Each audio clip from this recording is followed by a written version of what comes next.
Max Faithful, motivation. I'm feeling upbeat, feeling pumped, a little more excited than usual. As you probably noticed, it's the new year, it's 2015. Going into it with no unrealistic expectations, but just realistic outlooks, positive outlooks.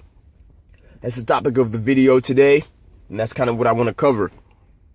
I just want to discuss the attitude to approach the year with, and the fact that the focus really should be unrealistic goal setting being a thing of the past. I like to call those New Year's resolutions. In the past, what I would do is, instead of making what I called New Year's resolutions, I would make a list of realistic goals that I would meet, and I would do this every year and compare results year over year.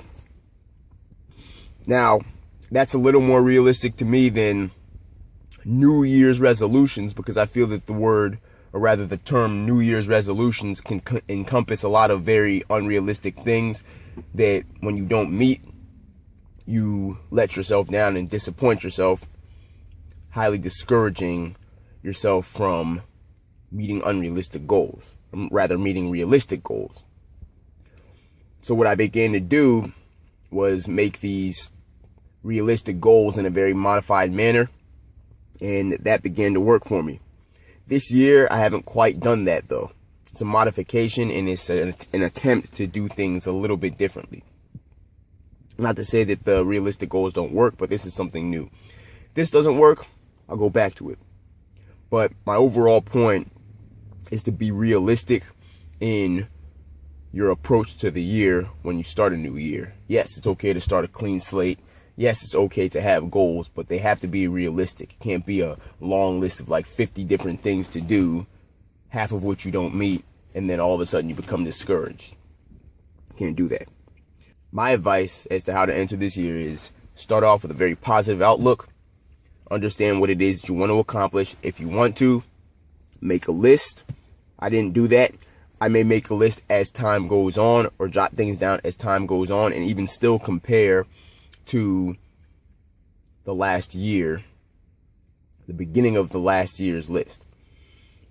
For instance, last year, one of my goals was to try 50 new foods in 2014. And I finished that, I believe, on the 28th or 29th of December of last year. But that gives you time to span those things over the course of the year, as opposed to trying to fit them into a short period of time.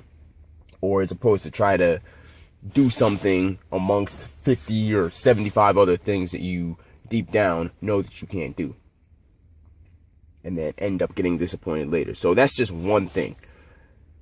It's realistic, it's doable, it's extremely doable, because you're essentially doing 2 foods a month. So make goals like that.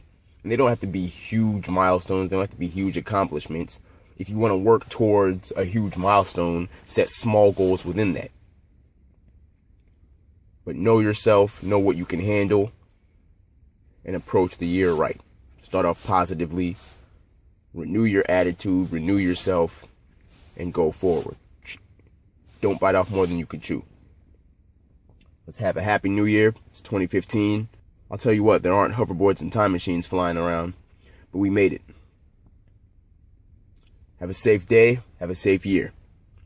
Signing off, Max Faithful.